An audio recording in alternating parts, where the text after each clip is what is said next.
Okay, Bangla. Bang means wetlands, and Isle means embankments. So the name Bangla actually comes from a country of wetlands and embankments. So it shows that from a very ancient time, we did have floods, and we did deal with water issues. And basically, it was and it has shaped our mindset on how we think about water security. I mean, even when I was in school, I wrote an essay on floods in Bangladesh. So when we think about water security in Bangladesh, for a long time, it has been about floods, flash floods, cyclones.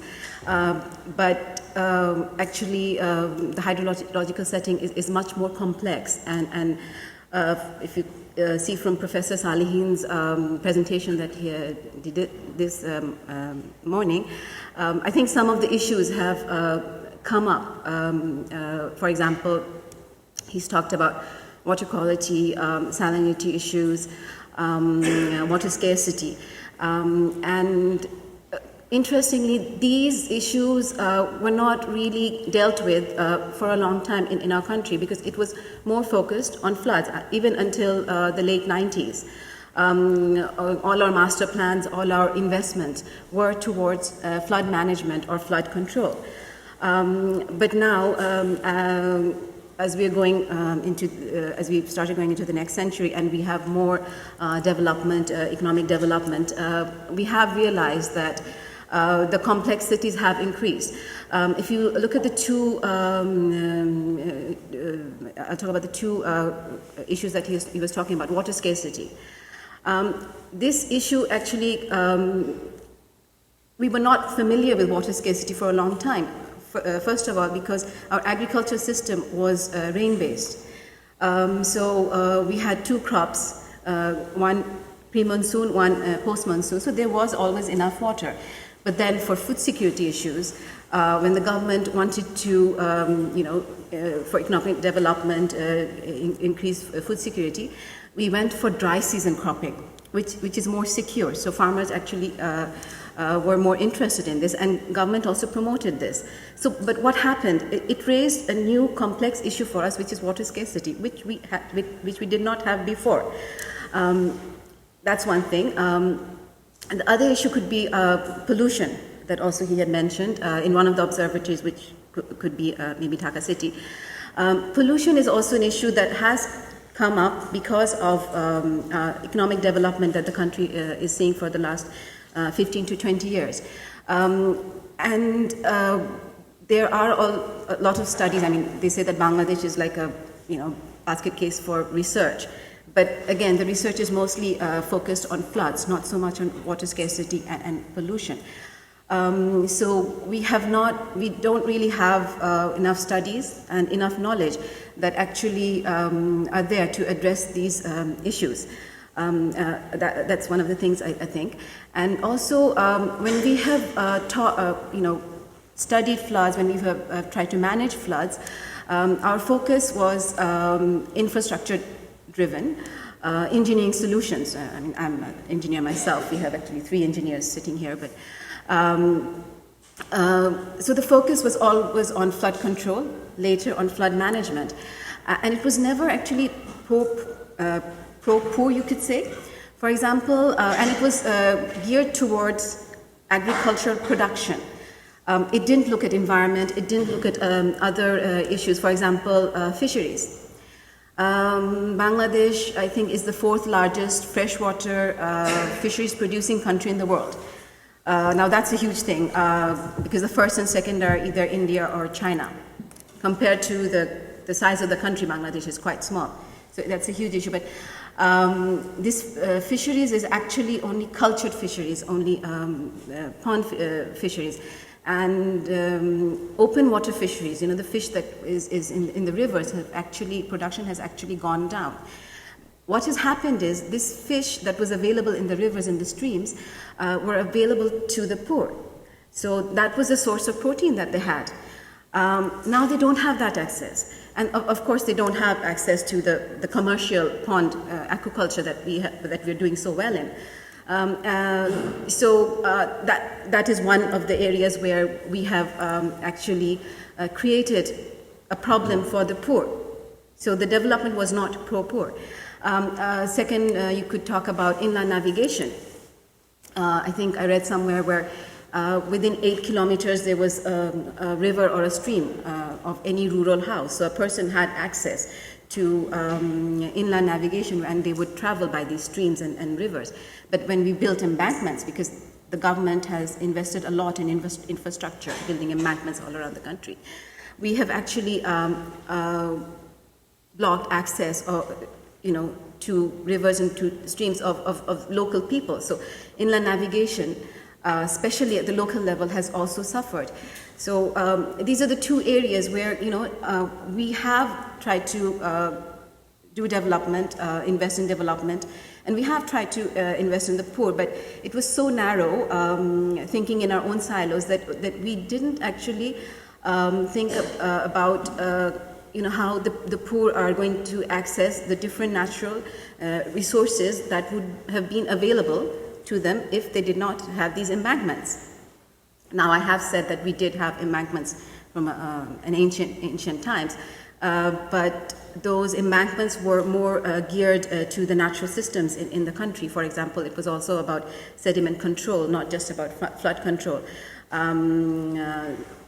So that knowledge has actually eroded now. The embankments that we've built are more in line with what the Western thinking is. So I think those are two issues that we should be also thinking about, that how development, when we are trying to address water security, how we are actually also creating insecurities for the poor. So I think these are areas that we have to look into. Another experience that I would also like to share is when I was working with IUCN, we were doing community-based management for one of our wetlands called Tangor Haur. It's a Ramsar site. And it's called mother fisheries because many fish go to this area for hatching and stuff like that. And when we talk with the people, how to for natural development, using natural infrastructure, people in their mindset is, can we have embankments? So they don't realize that embankments might actually affect their resources. This huge amount of over 200 species of fish might be impacted by having embankments, because their mindset is geared towards higher agricultural production and talking about less floods. So I think we should also be talking about natural infrastructure when we are talking about pro-poor development. So I think these are some of the issues that you can that you can address in REACH when you're in this 7-year program. I first went to Bangladesh in 2010, so that's the sort of time scale in which I've known the country, and I think it's interesting. We focus very much, the area that I know is the coastal area of Bangladesh, the area that's tidally influenced, with maybe 100 kilometres of the shoreline, sort of Khulna down to the coast, to the Padma. And I think it certainly brings home the issue of too much water, too little water, salinisation. The issues of salt is really a very sort of fundamental challenge to living there, and also things like I suppose when I first went to Bangladesh, I assumed that the population in the area was growing, but then you actually discover that when you look at the census, you actually find that people are moving out of this area. So there is actually a decline in population. We always tend to think of the world's coasts as being areas that attract people. Well, that's certainly not happening in the area that we're working in, where we have about 14 million people, and the population is falling slowly. You also realise how, I suppose, ingenious people are in terms of livelihoods, because we've held a household survey, and we actually originally were planning a household survey that would just happen once, but in some of the preliminary work it was recognised that seasonality might be important, so the methodology was changed to sample in the 3 different seasons to understand livelihoods. And just and in terms of tracking people, you realise that one season the guy's a farmer, the next season he's working in fishing, and the third season he's putting a rickshaw in Kulna, or whatever. It's an extremely complex sort of web of livelihoods that have been practised in there. So it changed how I thought about the area, and certainly in the DECMA project, which I think was mentioned, we're trying to look at this issue of migration. But the ESPA Deltas project, ESPA stands for Ecosystem Services for Poverty Alleviation, so it's a big UK programme, and we were thinking about this at the very beginning, and we recognised that deltas in general really encapsulated ecosystem services on the coast. And we also recognise there are lots of poor people in deltas, and that's a global phenomenon. And so that led to the ESPA Deltas project, which is entirely focused on this area of Bangladesh. You asked about integrated assessment, and I think we recognise that, again, people often, again, maybe I was guilty of it too, think about Bangladesh as being vulnerable to climate change, and clearly it is. But when you start to think about what's driving change, there's all kinds of drivers going on, and they're operating at multiple scales. So we have global factors, we have regional factors in the catchments, which may be partly climate change or climate variability, but then also how the catchments have been managed. Things that have to do with fisheries in the Bay of Bengal would be another kind of aspect at that scale. And then the things that are happening within the delta, within the delta and the study area itself. The polders have been mentioned, for example. So again, there's an awful lot of change going on within the study areas. We see land use changing from rice to aquaculture. That's a very profound and large-scale change in land use that's happened in this area over the last few years, with those with mainly the shrimp that's produced going to export. So it's a pretty dynamic system, and so we talked. Yesterday and today, I think a little bit about pathways. How do you actually get the steerage? How can you move in a direction that you want to, and really evaluate that? And I would say that you really do have to think about all these different issues and how they are interacting if you're really going to grab hold of that. And in the ESPA Deltas project, that's exactly what we've tried to do. It's been very participatory, so we've always engaged stakeholders from the very beginning. So the issues we're looking at in the project have come out of workshops in Bangladesh. The scenarios that we're looking at and the adaptation options that we're considering, with adaptation broader than climate change here, interventions of any type, are again coming from the people in Bangladesh.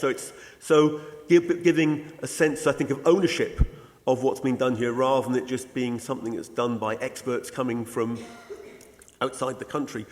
We've working very much with our Bangladeshi colleagues in Buit and all the other partners. There's about 10 different institutions in Bangladesh who are contributing to that. And thinking through, how do you actually embrace that challenge of trying to grab hold of this problem and get your arms around the tree, shall we say? And so we've taken an approach where we've developed a lot of biophysical models. So we've actually looked at the Ganges-Brahmaputra catchment, we've looked at the Bay of Bengal, we've looked at aquaculture, we've looked at agriculture in the study area, and we've looked at the mangroves, the future of the Sundarbans, and we've studied these alone initially, and we've had interesting results. I mean, you often read about the Sundarbans as being extraordinarily vulnerable to change, and that it's pretty likely that it won't be there in, say, 100 years with sea level rise. Well, we find that in our work that the Sundarbans seems rather resilient. Don't say it's not going to change, but that those mangroves have an ability to respond in our analysis, and so it's much more resilient maybe than is often thought, as sort of one of the things that has emerged. But then, to actually bring all that together, we have actually then linked those models together. And actually, linking those models together, you can't necessarily just plug them together. You have to actually make statistical emulators, so simplifications of the model, and we've actually managed to bolt this together, and we're just in the process of finishing that right now, so that we can actually, for different scenarios, that climate change, changes in upstream catchments, etc., we can start to think about what that would really mean to this study area over the timescale next year, but we can go on into the future, so we can look over the coming few decades about those kinds of changes. And that, so water then is a fundamental part of that, either too much in flood or too little in terms of low flow conditions and the issue of salinisation that is such a threat in this region when we have too little water. And further, I mentioned we did a household survey, so we can actually estimate different productions of crops, but then we can actually, from the household survey, develop a household livelihoods aspect that tells us about, given these outcomes in terms of crop production, fisheries, etc., what's that meaning for the people living in this study area? So often we look at development in the aggregate, and so we look, oh, that increases economic growth, so therefore that's good. This actually helps you to unpick what the consequences are across the population, and hence to look at the poorest of the poor. And ESPA Deltas is funded by DFID, so that's their primary concern. So we can actually look at the distributional effects of these changes. And so, I mean, I think you asked in terms of the sort of water poverty linkages. I mean, clearly we now have. We're just finishing this. We have the capacity now maybe to start to think about if we, for example, increased flows in the dry season. I mean, again, how you do that. There are different ways of doing that, but you can start to evaluate different types of interventions that might be implemented in a development context, and you can start to see what the consequences will be, not just in an aggregate sense, but across the whole population. And I think that really you have to take account of all these integrated effects to really be able to understand that. And I think also it's the idea of an iterative sort of learning loop, we call it, or basically learning by doing, in that you can just play with this kind of tool. So I think it illustrates maybe the kinds of, in terms of some of the questions that have been posed by Reach, I think this kind of capacity is probably very, very timely in that we can start to explore different pathways of development, and we can keep on. It's an iterative process. We've been working very much with JED in this and other stakeholders in Bangladesh. As I mentioned before, we've been engaging throughout. So I think this is a kind of participatory modelling tool, to me, is very important, I think, for the problems of Bangladesh. But I think this type of approach, I mean, you can think about it for other deltas, but probably you can think about it for other settings in the world, are rather important and powerful tools that basically the growth in informatics is really making possible now in a routine sense, that we can explore virtual worlds and really understand the choices we face and in a much more sophisticated and detailed manner, and really look at the trade-offs that we face. It's not going to make the decision for you, but it's going to provide the information that will at least make clear some of these issues of trade-off much more explicit, and therefore something that can be debated, discussed, and move forward. And also the issue of uncertainty. I mean, it also helps you to think through, the future is inherently uncertain, and it helps you maybe to think through what is the range of uncertainty you might face, both maybe in the short term and as we go forward. The uncertainties grow, and how do you manage that, and what might be robust in an uncertain world, and what might be very good for one particular pathway we might follow in terms of maybe climate change, but might be rather bad in another one. So the idea of maybe flexibility. So those are just a few thoughts sort of drawing on the work that we've been doing in Bangladesh over the last 4 years. Yeah, Bushra just mentioned that we are engineers, the three of us. Maybe you too, I don't know, but we are engineers, and I'm a water engineer. And when I came to Bangladesh about 30 years ago for the first time, Bangladesh was more or less for an engineer the heaven. Everything that goes wrong in water is happening in Bangladesh. Floods, droughts, salt intrusion, the morphological system. If you're a river engineer, you have to go to Bangladesh. That is where rivers are, not in England, not in Europe, Bangladesh. But when because we came there, not just for fun, there was a serious problem, food security. So, and the good thing, and actually when we worked, it was a World Bank project, and I worked with Bushra's father still at that time. And look at Bangladesh now. Major food security problem then. Food security is not an issue anymore. So there are so many positive things to tell. Although it is such, from let's say a water point of view, such a complex country. They are managing to develop the country, and let's hope that we can continue to do it. But still, they are facing. Yesterday, we got a presentation of the GWP OECD study that carried out by Oxford, and I don't know if you still remember. You can look it up in the report. Which countries are most threatened with respect to pollution and drought and flood? And I must say, Bangladesh is nearly always in the top 5. So they are still facing major problems. And also the recent ADB study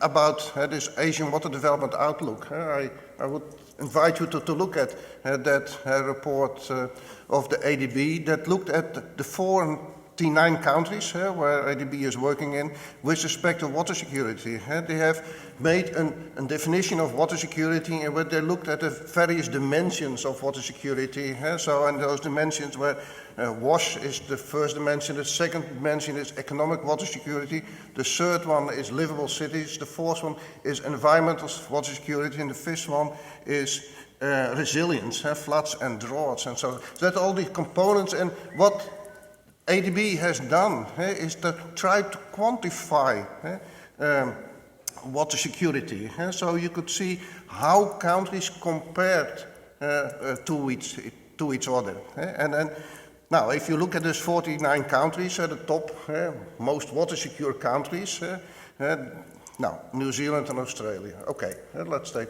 If you take at the other side, then Afghanistan is at the bottom, but Bangladesh is still also very low. There is still so much challenge to be done. And now, that is why it is good that much attention is being given to increase water security. And then, but that water security has various levels. We tend to focus at this moment, and also yesterday in the discussion, what the OECD GWP study has been doing is looking at the national level. And also the Asian Water Development Outlook of the ADB is at the national level. And we concluded also that the solutions should be, particularly at the local level, and that's where this project is aiming for. Yes, that's true, but then what I've been asked to look at a higher level. I don't think that the solutions for Bangladesh are only at the local level. If you look at the country, the scale of the country, the dimension and all the threats that there is, because I've not seen a country that is more threatened by various the socio-economic development. We all climate change, but also the boundary conditions. That what is India going to do? There are so many uncertainties. So Bangladesh have to focus that, and that is what this Delta Plan project at this moment is doing. Looking at those uncertainties and try to find solutions. And those solutions have to be found at 3 levels, I guess. At the national level, so there should be measures taken at the national level, so that the regions, like for example the Southwest region, can develop its own system, and then if the regions are developing the system, we can go to the local level. So my message is that, yes, water security at the local level, very, very important. But if you want to solve the problems of Bangladesh at such a high level complexity, you have to address it at the local level, but also the regional level and the national level. My role is as a sustainability manager at Marks & Spencer. And for those who don't know, Marks & Spencer, it's a multinational company primarily known for food and for clothing. And we source a lot of ready-made garments from Bangladesh. My background is specifically in the environmental side of things, so I work for M&S looking specifically at water. And I've got a bit of a secret I want to let out the bag before anything, is that I've never actually been to Bangladesh, although following the Minister's kind invitation, perhaps it'll be the next holiday destination. So you may be asking what are M&S doing here, and it is really around the garment sector that I wanted to talk. And I think it's really important to say up front that water security is absolutely crucial for business as well. As was mentioned previously, the textile garment industry within Bangladesh employs something along the lines of 2.4 million people, and a lot of that, I think about sort of 80-odd%, tend to be women, and women from lower incomes as well. So there is a massive role in terms of poverty alleviation, in terms of what industry can provide to the picture. But I think there's also a very strong recognition that industry has massive impacts on water security as well, and is impacted by water security. So for all of our products, be they food products or clothing products, there's a massive dependency on water, but also a massive dependency on our supply chains, and having secure and resilient supply chains is very crucial from a business perspective as well. And that's where things such as wash and having water of the right quantity and quality are so critical. And I think one of the things which I wanted to get across was, given some of the interactions between private sector, between the WASH agenda and poverty, I think it's absolutely critical that the private sector can be engaged within the REACH programme as much as possible because of those crucial intersections. I'd just be interested to see how many individuals are there here from a private sector organisation?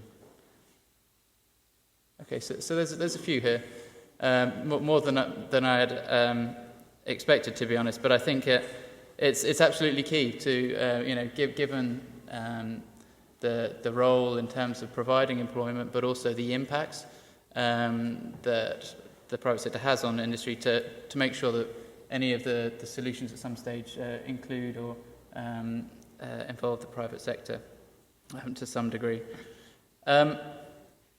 In terms of some of the specific activities, absolutely, there's things around supply chains and ensuring cleaner production. Things such as that are absolutely crucial for improving the picture when it comes to water quality.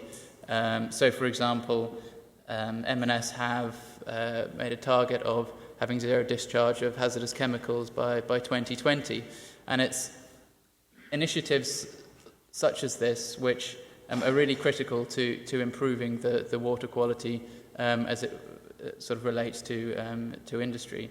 Another example is a target around having BCI cotton or cotton from other sustainable sources being over 70% of our total cotton produced by 2020 as well. And BCI, some of these other cottons require less water to grow, so there's positive water impacts there as well. So I think very much from the supply chain there's a lot of initiatives that can be taken to clean up the supply chain as well. But so I'll definitely encourage involvement and engagement with some of those initiatives. I